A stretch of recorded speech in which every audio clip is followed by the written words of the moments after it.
көжегім. Жыл басына таласқан хайуанаттар. Ең ерте заманда хайуандар жылдың басы болуға таласыпты. Сонда жыл қайтыпты.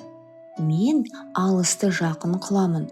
Адамдар күшімді көреді, сүтімді ішеді, қылыма дейін арқан, жіп еседі.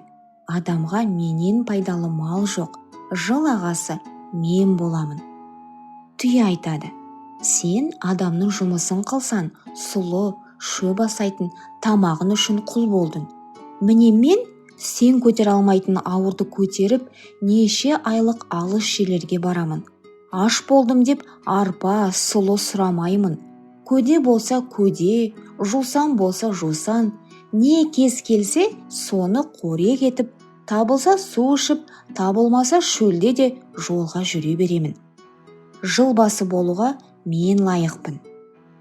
Сиыр айтады: адам егін ексе, менімен егеді, сүтімді ішеді, құрт, май істейді.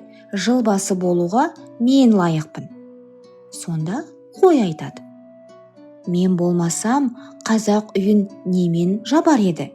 Жүнімді алып киіз басады, жабағымнан киім тігеді, арқан, жіп еседі. Сүтімнен құрт май алады, шаруаға менен пайдалылары жоқ.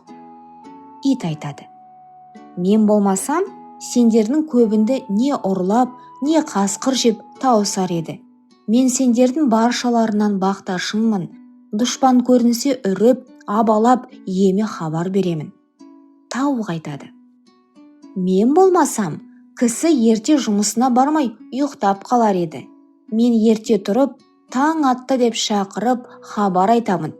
Кеш болса жатар мезгіл болды деп тағы шақырамын. Тышқан не айтарын білмей тұрды да, бір түрлі қулық ойлап, жиылған көпке айтады: бұл таластан еш нәрсе өнбес. Жылды қарап тұралықта кім бұрын көрсе, сол жыл басы болсын.